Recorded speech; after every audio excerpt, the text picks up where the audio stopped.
This is about a topic that crops up quite a lot. It's killer vitamins, yet another scare story. And they keep cropping up because I guess the health food trade is a fairly soft target. When you look at these stories, of course, they don't stand up.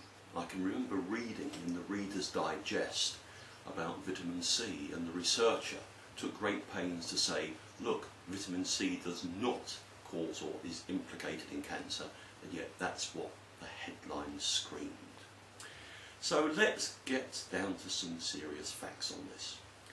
I've never heard of anybody dying from going into a health food store.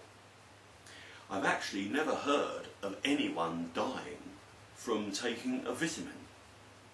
You look at all these scare stories which make something out of nothing, and they use words like could and may.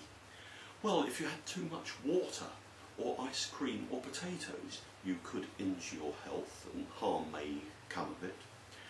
So it really is very often a lot of froth that's been whipped up. But I'll give you a couple of other things here.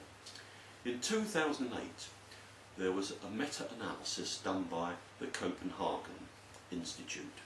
A meta-analysis actually was something where they looked at lots and lots of trials. Well, what they did was, they first of all excluded 405 trials where nobody died. So let's get those out of the way. That left them with just over 60, where already 2/3 of people were already ill. And then they said, well, of course, with these trials, people died. But they didn't say the cause of death was never established in this. In fact, it may have been a car crash.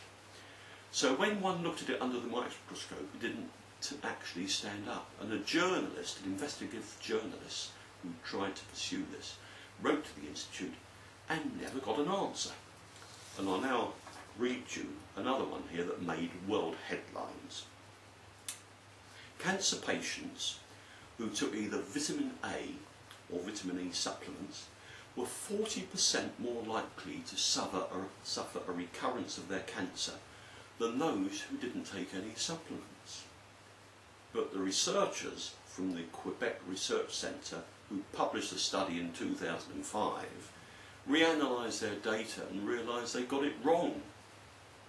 The only people in the study who were seeing their cancers return were smokers who refused to kick the habit while they were receiving radiation therapy or chemotherapy. That was in the International Journal of Cancer. Here's the other side of the coin. Meantime, in 1988, the American Medical Association found that adverse drug reactions was the 4th ranking cause of death in the United States, causing between 76 and 137,000 deaths per annum, with 2.2 million serious non-fatal reactions.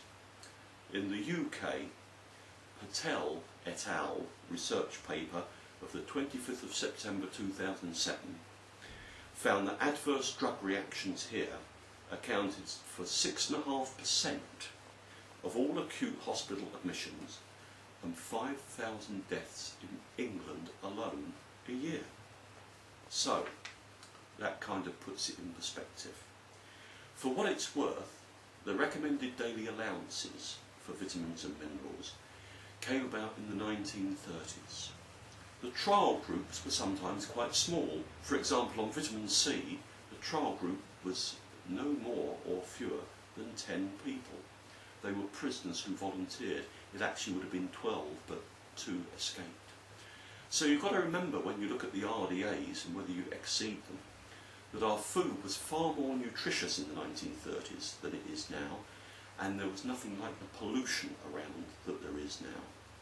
So the thing is, the better quality supplements will cost you more than the cheaper supplements because they are a better method usually of absorption, and they are generally higher than the RDAs, which were designed just to keep people not actually in robust health, but to prevent people from getting ill, and there is a difference. So I hope that helps.